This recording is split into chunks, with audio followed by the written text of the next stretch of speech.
Students, इस part में मैं एक एक पार्ट जो भी आपने नेफ्रॉन को बनाया उन सभी हिस्सों के जो भी पॉइंट्स हैं उन सभी को क्लियर करूंगा। तो देखो, सबसे पहले बात करते हैं बोमेन कैप्सूल्स की।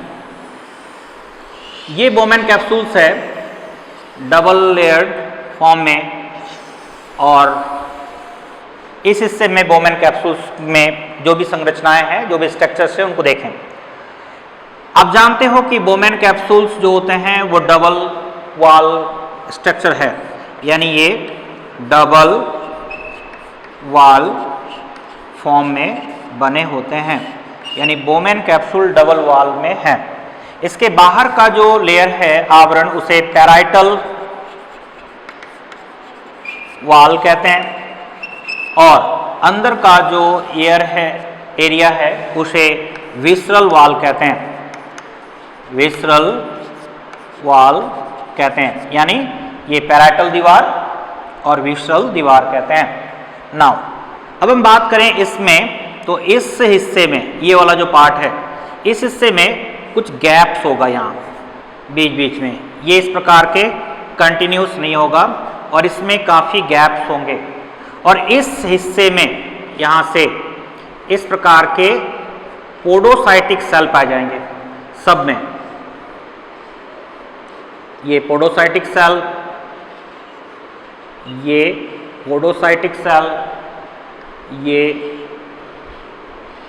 भी पोडोसाइटिक सेल, इधर भी पोडोसाइटिक सेल। दैट मीन्स इस एरिया में, इस दीवार के ऊपर स्पेशल सेलुलर स्ट्रक्चर से बने होंगे जिसे पोडोसाइटिक सेल कहेंगे, और इस सेल का जितना भी पार्ट है, इस सभी सेलुलर पार्ट को हम पोडोसाइटिक सेल कहते हैं। इसका नाम है पोडोसाइटिक सेल और पोडोसाइट्स दैट मीन्स बोमेन कैप्सूल्स के विसरल जो वॉल है उसमें चारों तरफ पूरी लेयर में यहाँ पर पोडोसाइटिक सेल या पोडोसाइट्स पाए जाते हैं, और इसके बीच बीच में गैप होता है, इसको स्लिट गैप कहते हैं। स्लिट गैप और पोर, स्लिट गैप या पोर, स्लिट छिद्र भी कहते हैं। अब देखो, इसके जो इनर लेयर है, इधर ये चारों तरफ जो पैराइटल लेयर है, पैराइटल वॉल है, इसमें सिंपल स्क्वैस्मस एपिथेलियम के टिश्यू पाए जाते हैं, और इसमें इस पार्ट को सिंपल स्क्वैस्मस एपिथेलियम। स्टूडेंट, जब मैं टिश्यू का टॉपिक पढ़ा था तब मैं आपको बताया था कि बहुत सारे नेफ्रॉन्स वगैरह में या बहुत सारे बॉडी पार्ट में जो फिजियोलॉजिकल पार्ट हैं उनके स्ट्रक्चर्स किस प्रकार के होते हैं, और आपने इन सब को पढ़ा हुआ है। एक बार इन्हें समझ लेना, और इनमें से क्वेश्चन नीट में जरूर आते हैं, तो इन पॉइंटों को अच्छे से याद करना।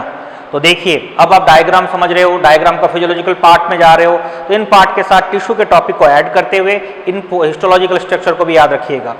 तो ये जो रीजन हो गया, ये पोडोसाइटिक रीजन हो गया, और इसमें आपने देखा कि जो ब्लड लेकर एंटर करने वाली आर्टरी है और जो इधर से जाने वाली है, इन दोनों में थोड़ी सी इसकी जो ट्यूब है उसके ट्यूब के आकार में अंतर है, और ये जो ट्यूब है, इस tube is called as afferent arteriole, afferent arteriole, अविवाहित धमनिका हिंदी में, और इसे इफरेंट आर्टरियोल, इफरेंट आर्टेरियोल, अपवाही धमनिका। और यहाँ पर इस प्रकार के स्ट्रक्चर है, इसमें भी गैप हैं, इस गैप को मैं अलग से डायग्राम में आपको दिखा दूंगा। और ये ब्लड कैपिलरी है, और ये ब्लड कैपिलरी के फॉर्म्स जो होंगे, इसका नाम है ग्लोमेरुलस, ग्लोमेरुलस। अब देखो इस ग्लोमेरुलस के नीचे वाले एरिया में, इधर इस साइड में अगर मैं देखूं तो यहाँ पर होगा बेसमेंट मेम्ब्रेन, क्योंकि आपको बताया गया था कि बहुत सारे टिश्यूज होते हैं उसमें बेसमेंट मेम्ब्रेन होते हैं, तो बेसमेंट मेम्ब्रेन इसमें पाए जाते हैं। अब मैं बात करता हूँ कि इस बोमेन कैप्सूल्स में कौन कौन से स्ट्रक्चर देखें। तो देखिए एफरेंट आर्ट्रियोल, इसमें से ब्लड एंटर करेगा और ब्लड इसमें एंटर कर रहा है, दैट मीन्स ये ब्लड को लाने वाला हो गया। इसमें से जा रहा है, ये ब्लड को ले जाने वाला पार्ट हो गया। लेकिन ध्यान दो, जितना ब्लड आ रहा है उतना ब्लड इसमें से जा नहीं पा रहा है, क्योंकि इसकी डायमीटर अधिक है तो अधिक ब्लड आ रहा है और इसकी डायमीटर कम है तो इस ब्लड जितना आ रहा है फोर्स के साथ उतना जा नहीं पा रहा है। तो यहाँ पर एक इफेक्टिव फिल्ट्रेशन प्रेशर वर्क करता है, जिसको अलग से टॉपिक में मैं आपको बताऊंगा, अल्ट्रा फिल्ट्रेशन बोलते हैं उसको। और इसमें सभी के सभी ब्लड कैपिलरीज इंक्लूड हैं और ये ब्लड कैपिलरीज के और इस पोडोसाइट के बीच में यहाँ पर बेसमेंट मेम्ब्रेन पाए जा रहे हैं। और ये जो अंदर के पूरे लेयर हैं इस बोमेन कैप्सूल में, इस लेयर में सिंपल स्क्वायसमस एपिथेलियम से बने हुए हैं। अगर मैं इसके फिल्ट्रेशन वाल की बात करता हूँ, कौन कौन से वाल या कौन कौन से फिल्ट्रेशन लेयर इसमें है, तो देखो सबसे पहले इसमें बेसमेंट मेम्ब्रेन को ड्रॉ करता हूँ। ये मिडिल पार्ट में ये बेसमेंट मेम्ब्रेन, यानी एक ये जो लेयर है इसका नाम हो गया बेसमेंट मेम्ब्रेन। बेसमेंट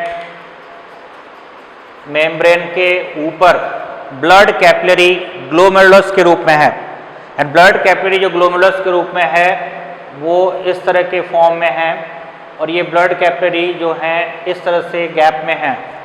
और ये जो ब्लड कैपिलरी है ये ब्लड कैपिलरी, और इस ब्लड कैपिलरी में जो टर्म है वो है ग्लोमेरुलस, यानी ग्लोमेरुलस के फॉर्म में है।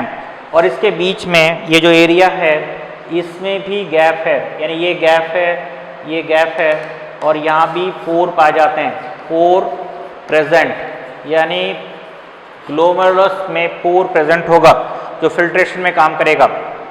और इसके नीचे जो आप देख रहे हो यहाँ पर इस तरह से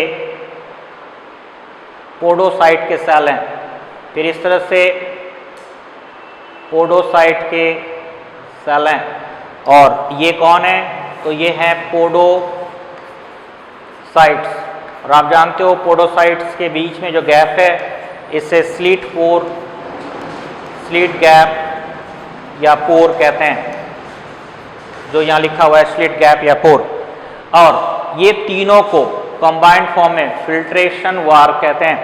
और जो भी फिल्ट्रेशन होगा वो यहाँ पर आते ही ब्लड के साथ आने वाले नाइट्रोजनस वेस्ट प्रोडक्ट इन जगहों से होकर जब गुजरेगा, जब पास आउट होगा, तो सिलेक्टिव परमिएबल के फॉर्म में ये यहाँ से एक फोर्स लगेगा और फिर यहाँ करके इंटर करेगा, फिर यहाँ से इंटर करेगा, और इस प्रकार से यहाँ से पोर से होता हुआ और बेसमेंट मेम्ब्रेन के सपोर्ट में ये वो इंटर कर जाएगा। दैट मीन्स जो भी इसमें से होगा इसके बीच बीच में पोर होंगे, और इन पोर से होता हुआ एक विशेष इफेक्टिव फिल्ट्रेशन प्रेशर के द्वारा जो भी ब्लड है वो ब्लड के फॉर्म में नहीं आएगा, बल्कि ब्लड में घुले हुए जो भी नाइट्रोजनस एक्सक्रीटरी प्रोडक्ट होंगे, that all the excretory dissolving part it present in blood, वो यहाँ से सेपरेट होगा और फिर वो इसमें एंटर करेगा। और एक बात याद रखिए, ये नीट में कई बार आ चुके हैं कि बोमेन कैप्सूल्स के विसरल वाल में या ऊपर की तरफ कौन से सेल पाए जाते हैं, तो पोडोसाइटिक सेल जो आप देख रहे हो। बोमेन कैप्सूल्स के पोडोसाइटिक वाल और इनके बीच में कौन सा मेम्ब्रेन होता है ग्लोमेरुलस के बीच में, तो बेसमेंट मेम्ब्रेन। और इस ग्लोमेरुलस जो होते हैं, ये ग्लोमेरुलस और बोमेन कैप्सूल को कंबाइंड फॉर्म में क्या कहते हैं, तो मालपिघन करप्सूल्स कहते हैं।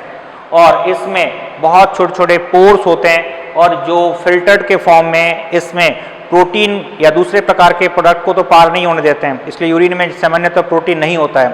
लेकिन बहुत सारे ग्लूकोज, फ्रक्टोज, गैलेक्टोज यानी जो हमारे बॉडी के लिए नेसेसरी प्रोडक्ट होते हैं वो भी इसमें से पार हो जाते हैं, लेकिन बाद में सिलेक्टिव एब्जॉर्प्शन द्वारा पीसीटी वगैरह से वो हमारे बॉडी में इंटर कर जाते हैं। Okay, now we explain the histological form of PCT another part, क्योंकि अभी अभी मैंने बोमेन कैप्सूल्स को बताया। अब देखो ये बोमेन कैप्सूल्स, इस स्ट्रक्चर को तो हमने एक्सप्लेन कर ही दिया है। एफरेंट आर्ट्रियोल, इफरेंट आर्ट्रियोल और ये ग्लोमेरुलस, ठीक है। इसमें पोडोसाइटिक सेल है एंड स्क्वायस्मस एपिथेलियम इसमें पाए जाते हैं, जो भी मैंने ड्रॉ किया था। और इधर वाले एरिया में पोडोसाइटिक सेल कुछ गैप के बीच में पाए जाते हैं, जो अभी मैंने आपको बताया। दैट मीन्स इसका नाम पोडोसाइट्स, इसका नाम सिंपल स्क्वायस्मस एपिथेलियम, ये हिस्टोलॉजिकल स्ट्रक्चर्स को याद रखना। अब मैं बात करता हूँ कि नीचे इस रीजन पे फोल्डेड फॉर्म में PCT, proximal convoluted tubules present हैं एंड इस रीजन का नाम आप जानते हो पीसीटी। अब हमें देखना है इसका हिस्टोलॉजिकल स्ट्रक्चर कैसा होता है। तो पीसीटी के इंटरनल स्ट्रक्चर्स में अगर हम देखें तो इसमें बहुत ही अधिक माइक्रोविलाई के फॉर्म में एक स्ट्रक्चर होते हैं। एक सिंगल स्ट्रक्चर को ड्रॉ करें तो ऐसा बहुत अधिक माइक्रोविलाई पार्ट ऐसा, और ये जो है इसे कहते हैं सिंपल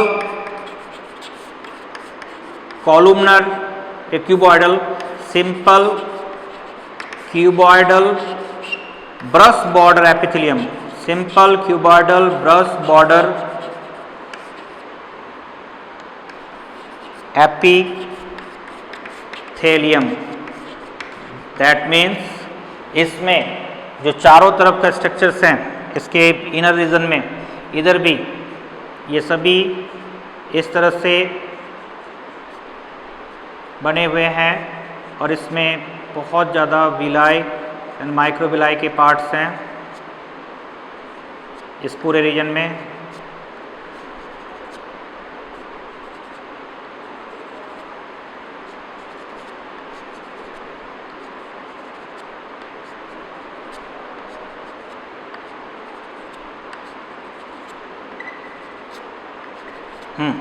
दैट मीन्स ये जो सराउंडिंग रीजन है इस पीसीटी के सराउंडिंग में simple cuboidal brush border epithelium पाए जाते हैं। दैट मीन्स ये जितने भी टिश्यूज हैं वो सभी के सभी simple cuboidal brush border epithelium से बने होते हैं।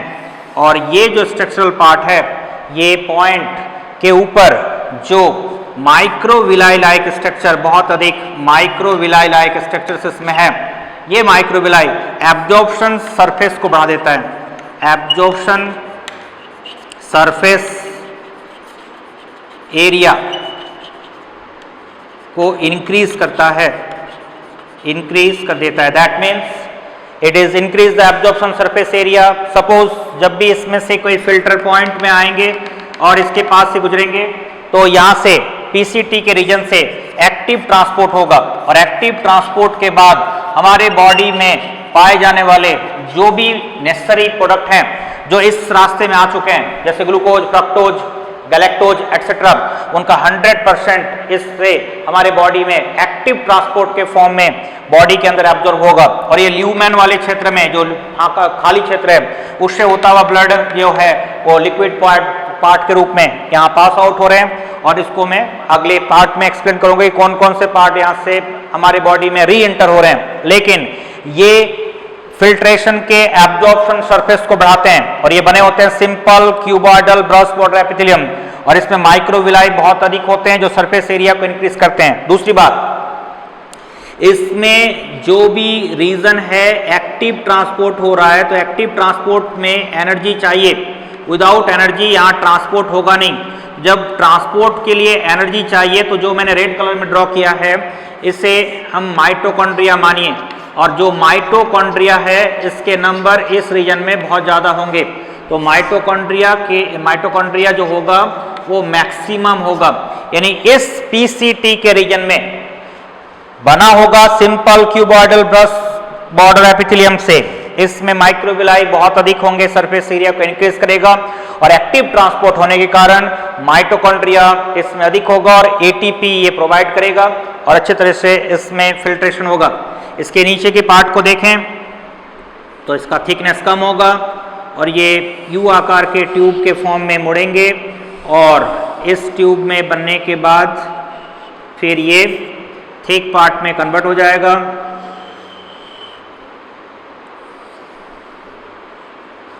और फिर यहाँ से फिर ये डीसीटी के रूप में और फिर कलेक्टिंग डक्ट के रूप में। अब देखो इस हिस्से में यानी एसेंडिंग लिम, अवरोही sorry descending limb, not ascending,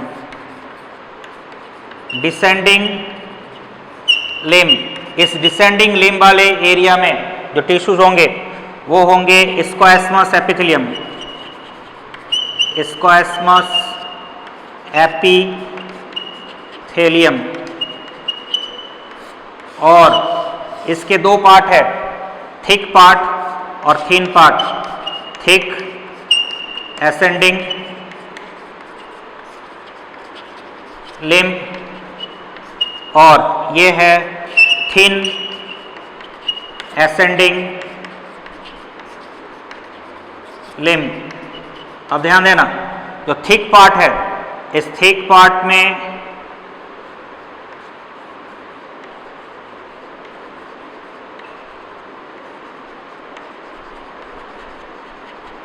जो टिश्यू होगा वो टिश्यू होगा थिक रीजन पे, थिक रीजन पे जो टिश्यू होगा वो होगा क्यूबॉइडल एपिथेलियम, यानी ये क्यूबॉइड एपिथेलियम के फॉर्म में बने होंगे।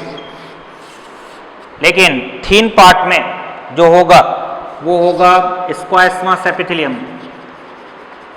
स्क्वायस्मस एपिथेलियम। तो thin part of ascending limb is form with the help of squamous epithelium और थिक पार्ट क्यूबॉइडल एपिथेलियम। और इसमें अगर हम देखें तो इसमें डीसीटी के क्षेत्र में भी क्यूबॉइडल एपिथेलियम होगा, लेकिन इसमें जो माइक्रोविलाई होंगे उसके नंबर कम होंगे, और ये जो होगा ये बना होगा ये भी सिंपल क्यूबॉइडल एपिथेलियम टिश्यू से बना होगा। लेकिन इसकी खास बात है कि सिंपल क्यूबॉइडल एपिथेलियम रीजन के होने के बाद भी इसमें जो माइक्रोविलाई होगा, जैसे ये डायग्राम है और ये बहुत ही कम होगा, तो ये जो माइक्रोविलाई होंगे वो लेस होंगे, यानी बहुत ही लेस अमाउंट में, बहुत ही कम अमाउंट में माइक्रोविलाई पाए जाएंगे। और सबसे अंत में कलेक्टिंग डक्ट, अगर कलेक्टिंग डक्ट को ड्रॉ करें तो ये होगा कॉलुमनर एपिथेलियम से, कॉलुमनर एपिथेलियम से बने होंगे। तो इससे बहुत सारे क्वेश्चन आते हैं, एक बार रिपीट कर देता हूं, ध्यान से देखिए। बोमेन कैप्सूल्स में जो अंदर की तरफ और बाहर की तरफ दो लेयर दिख रहे हैं आपको, इसमें जो लेयर हैं वो बने होते हैं इधर वाले पार्ट में, पैराइटल पार्ट में सिंपल स्क्वायस्मस एपिथेलियम, और उस अंदर वाले पार्ट में पोडोसाइट के फॉर्म में। फिर नीचे देखिए पीसीटी, पीसीटी का जो रीजन है वो बना होगा simple cuboidal brush border epithelium, और माइक्रोविलाई बहुत अधिक होंगे, इससे इसका एब्जॉर्प्शन सरफेस एरिया बढ़ेगा और ये एक्टिव ट्रांसपोर्ट में भाग लेगा, इसलिए माइटोकॉन्ड्रिया के नंबर भी मैक्सिमम होंगे। अब बात करते हैं हेनलेस लूप। ये पूरा यू टाइप का ट्यूब हेनलेस लूप का ट्यूब है। हेनलेस लूप में जो डिसेंडिंग लिम्ब है अवरोही नलिका, इसमें अगर हम बात करें तो स्क्वायस्मस एपिथेलियम से बना होगा और इसका जो छोटा सा एरिया है एसेंडिंग लिम्ब का थिन पार्ट, वो भी स्क्वायस्मस एपिथेलियम से बना होगा। इसका थिक पार्ट क्यूबॉइडल एपिथेलियम से बना होगा, लेकिन इससे डायमीटर डीसीटी का ज़्यादा होगा क्योंकि ये जो एरिया है ये डीसीटी का है और डीसीटी जो होगा वो सिंपल क्यूबॉइडल एपिथेलियम से बना होगा। माइटोकॉन्ड्रिया के नंबर भी इसमें बहुत ही कम होंगे और माइक्रोविलाई बहुत ही लेस अमाउंट में होगा। और इसके बाद ये जो कलेक्टिंग डक्ट है, क्योंकि इसको कलेक्टिंग डक्ट कहते हैं, कलेक्टिंग डक्ट संग्राहक नलिका, और कलेक्टिंग डक्ट जो है ये बना होगा कॉलुमनर एपिथेलियम से। तो इसको आप टिश्यू टॉपिक में पढ़े हो, लेकिन इस टॉपिक में आपको पढ़ते समय याद रखना है। तो ये सारे हिस्टोलॉजिकल स्ट्रक्चर थे, एक एक पॉइंट याद रखिएगा। और इस पूरे हिस्टोलॉजिकल स्ट्रक्चर्स में याद रखिए कि बोमेन कैप्सूल्स में पोडोसाइटिक सेल एंड स्क्वायस्मस एपिथेलियम, पीसीटी के रीजन में simple simple cuboidal brush border epithelium है।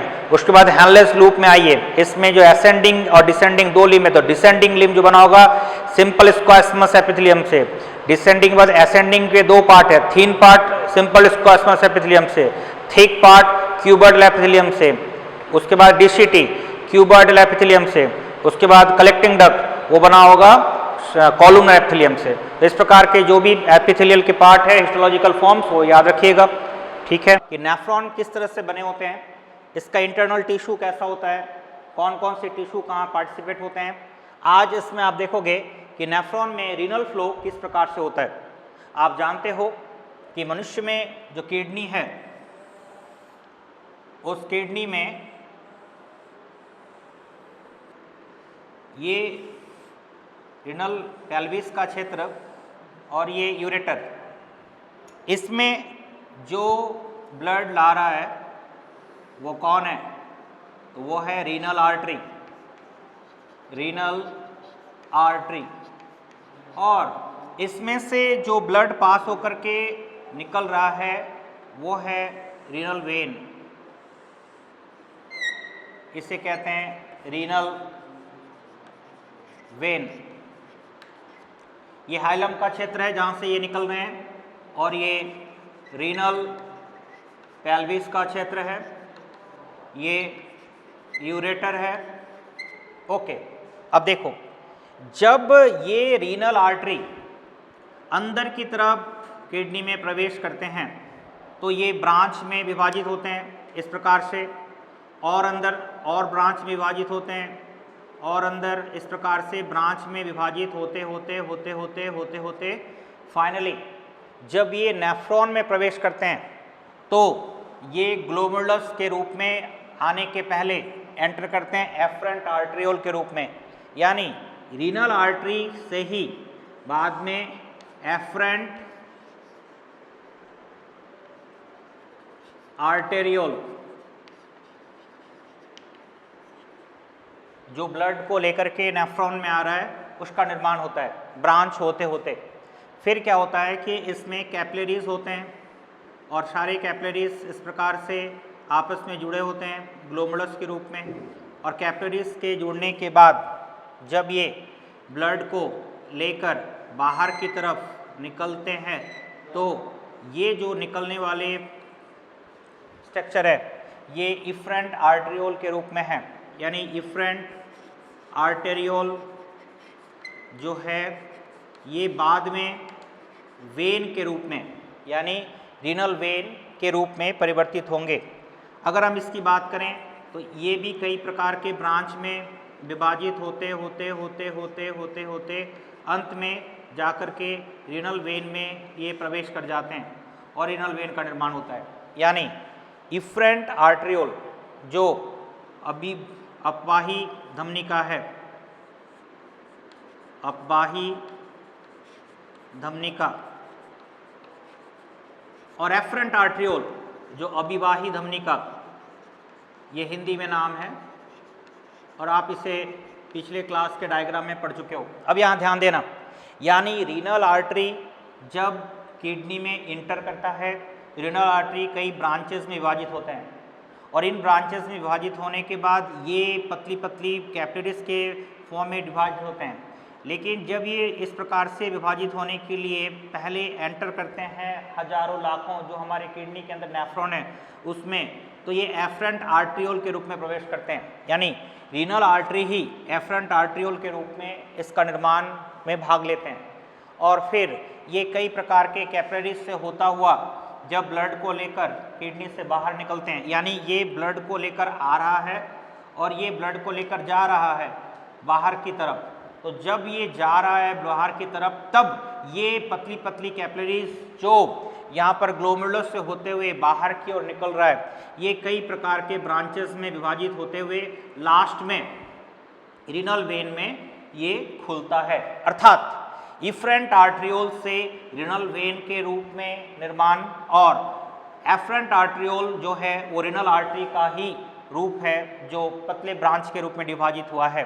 अब हम बात करते हैं कि सर वास्तव में हमारे जो है नेफ्रॉन में, ये नेफ्रॉन का जो स्ट्रक्चर है, जैसे हमने किडनी आपको बताया था कि किडनी का जो क्षेत्र होता है उस क्षेत्र को दो भागों में विभाजित किया गया है। बाहर वाले भाग को हम कहते हैं रीनल कॉर्टेक्स और मध्य भाग को हम कहते हैं रीनल मेडुला, जिसे आप पिछले डायग्राम में पढ़ चुके हो।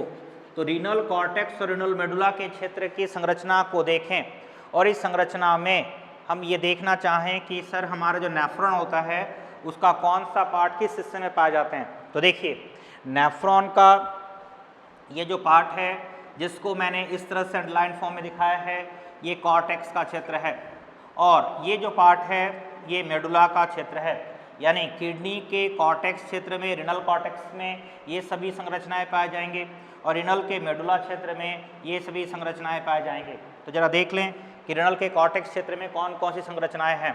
तो आप देख रहे हो afferent arteriole, efferent arteriole, glomerulus, ये सब तो है ही। तो ग्लोमेरुलस से मैं शुरू करता हूँ। Glomerulus, बोमेन capsules, Bowman's capsules. हाँ बच्चों, पिछले डे मैंने बताया था, आप लोगों को याद होगा, ग्लोमेरुलस और बोमेन कैप्सूल को एक साथ सम्मिलित रूप से क्या कहते हैं? तो मालपिगियन करप्सल्स कहते हैं। मालपिगियन करप्सल्स कहते हैं। अब देखो इसके बाद इसमें पीसीटी, प्रॉक्सिमल कॉन्वोल्यूटिब्यूल, हिंदी में समीपस्थ कुंडलित नलिका, इधर वाला क्षेत्र तो मेडुला का हो गया। अब आ जाओ ऊपर में, तो कौन सा है? डीसीटी, डिस्टल कॉन्वोल्यूटिब्यूल, दूरस्थ कुंडलित नलिका। तो glomerulus, Bowman capsule, PCT, DCT, ये सभी क्षेत्र हो गए कॉर्टेक्स में। तो मेडुला में कौन कौन है? तो मेडुला में हैनलेस लूप, हैनलेस लूप यानी हैनले की नलिका, आप जानते हो इसे दो भागों में बांटा गया है, descending and ascending limb. Descending and ascending limb यानी हैनले की नलिका दो संरचनाओं से मिलकर बना होता है। और आगे आप ये भी जानते हो कि ये जो एसेंडिंग लिम्ब है ये थिक पार्ट और थीन पार्ट दो पार्ट में बने होते हैं और ये जो है मेडुला के क्षेत्र में पाए जाते हैं। और मैक्सिमम जो कलेक्टिंग डक्ट का जो क्षेत्र होता है ये मेडुला से होता हुआ नीचे की तरफ जाता रहता है मूत्राशय की तरफ। तो कलेक्टिंग डक्ट जो होता है वो भी अधिकतर हिस्सा, कलेक्टिंग डक्ट का मैक्सिमम जो पार्ट है वो मैक्सिमम पार्ट आपको मेडुला में मिलेगा और थोड़ी बहुत कॉर्टेक्स में मिल सकते हैं, लेकिन मैक्सिमम पार्ट आपको मिलेंगे मेडुला में। अब देखो इस रीनल आर्टरी और रीनल वेन में अगर मैं बात करता हूं कि सर रीनल फ्लो किस तरह के होते हैं, तो इनके द्वारा, इस रीनल आर्टरी के द्वारा और इस रीनल वेन के द्वारा जो भी इसमें प्रवाह होगा उस प्रवाह को ही यहाँ पर कहा जाएगा रीनल फ्लो। यानी रीनल आर्टरी और रीनल वेन के द्वारा होने वाला फ्लो रीनल फ्लो के रूप में दिखाया जाता है। और रीनल फ्लो की बात करें तो देखिए डायग्राम इतना ही है, लेकिन वास्तविक रूप क्या है जिसको ड्रॉ करने पे डायग्राम ज़्यादा कॉम्प्लेक्स हो जाता है। लेकिन आपको समझना होगा कि अगर मैं इससे बात करता हूं कि एफरेंट आर्ट्रियोल, तो ये जानते हो ब्लड लेकर आ रहा है, इसमें ब्लड आ रहा है और जितना ब्लड आ रहा है उतना ब्लड इसमें से निकल नहीं पा रहा है और इसमें से प्रेशर क्रिएट हो रहा है और यहाँ पर हाई प्रेशर क्रिएट हो रहा है और यहाँ पर जो प्रेशर है ग्लोमेरुलस के ऊपर ब्लड का लग रहा है और ग्लोमेरुलस और ब्लड के बीच में जो प्रेशर क्रिएट हो रहा है उस प्रेशर डिफरेंशियल से ब्लड इस बोमेन कैप्सूल्स के अंदर एंटर कर रहे हैं और बोमेन कैप्सूल से होता हुआ ब्लड यहाँ से गुजर रहा है। इसे यूरिन नहीं कह सकते, इसे मूत्र नहीं कह सकते, क्योंकि इस ब्लड में बहुत सारे पोषक पदार्थ, ग्लूकोज, फ्रक्टोज, गैलेक्टोज, न जाने कितने प्रकार के पदार्थ हैं और वो सब यहाँ से गुजर रहे हैं। और जब यहाँ से गुजर रहे हैं तो हमारे शरीर में आवश्यक पदार्थ जो भी इनके अंदर होंगे वो प्रवेश कर जाएंगे वापस और जो मूत्र होगा यूरिन के रूप में वो यहाँ से होता हुआ अंतिम कलेक्टिंग डक्ट से होता हुआ मूत्राशय में चला जाएगा। अब गौर करें कि सर जब ये इस प्रकार से इफरेंट आर्टरियोल विभाजित होता है तो क्या ये यहीं रह जाता है कि और आगे जाता है? तो इसमें ट्यूबुलर डिस्ट्रीब्यूशन होता है, पेरी ट्यूबुलर डिस्ट्रीब्यूशन कहते हैं। ये कैसे होता है देखें, ये जो वास्तविक रूप है, जो रियल रूप है, वो क्या होता है कि इफरेंट आर्टरियोल आगे की ओर विभाजित होते हुए और पतले पतले ब्रांचेस में विभाजित होते हुए यह यहाँ से और वापस इसमें आता हुआ जो नेफ्रॉन है उस नेफ्रॉन के चारों तरफ जो भी संरचनाएं हैं उनके ऊपर ये इस प्रकार से फिर बाइंड अप होते हैं, इस प्रकार से फिर घूमते हैं, इस प्रकार से फिर बाइंड अप होते हैं और बाइंड अप होने के बाद अगर ये जो है इस बाइंड अप के दौरान इसमें से जो भी हानिकारक पदार्थ है वो तो इसमें छोड़ देते हैं और इसमें जो अच्छे पदार्थ हैं उसको हमारे शरीर में वापस ले जाने में सपोर्ट करते हैं।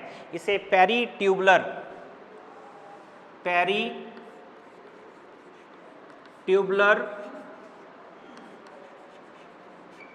फ्लो कहते हैं, यानी पेरी ट्यूबुलर, ट्यूब के चारों तरफ का आवरणीय फ्लो। आपको एक बात अभी एडवांस के लिए बता रहा हूं कि जैसे नेफ्रॉन दो प्रकार के होते हैं, कॉर्टिकल नेफ्रॉन एंड जक्स्टामेडुलरी नेफ्रॉन। मान लो अगर ये कॉर्टिकल नेफ्रॉन होगा या जक्स्टामेडुलरी होगा तो डिपेंड करेगा हैनले के लूप के आकार पे।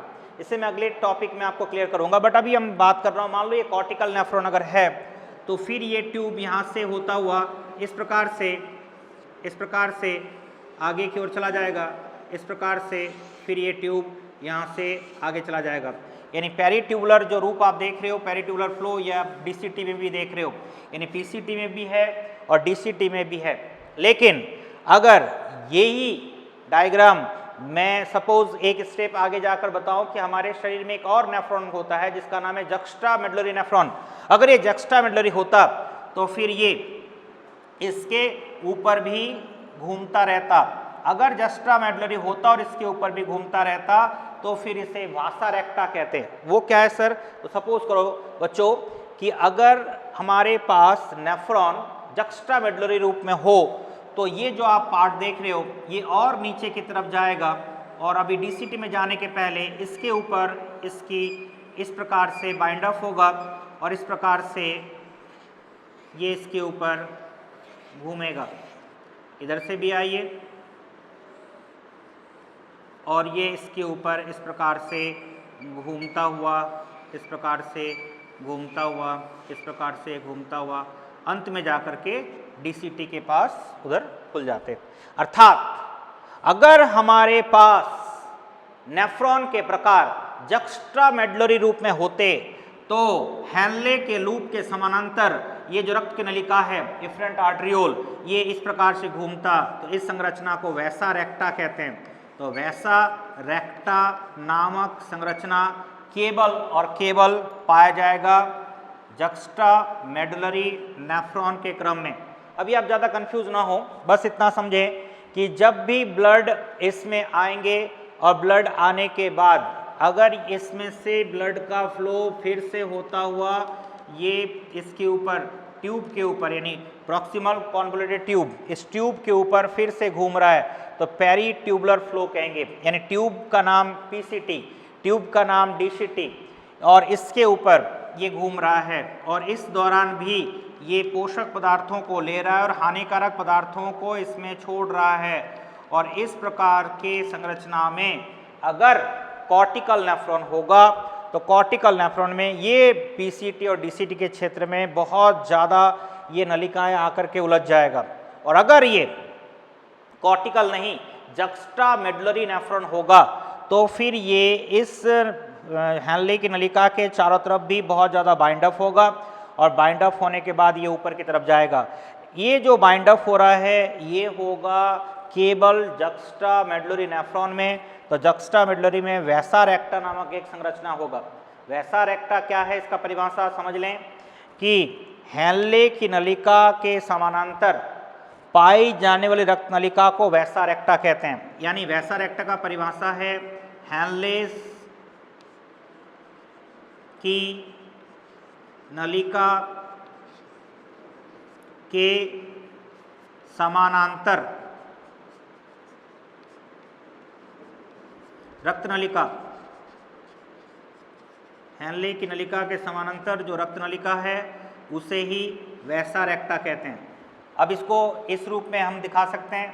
तो इसको आप ऐसा भी समझ सकते हैं कि ये हमारा हैनले की नलिका है और ये रक्त नलिका इसके समानांतर आ रहा है। तो इसको अगर इस नलिका को खोल दिया जाए तो ये नलिका इस रूप में दिखाई देगा। इसका फ्लो और इसका फ्लो जो है इस प्रकार से है और इस फ्लो के फॉर्म को यहाँ ऐसा दिखाया जा रहा है और इसे वैसा रेक्टा कहते हैं।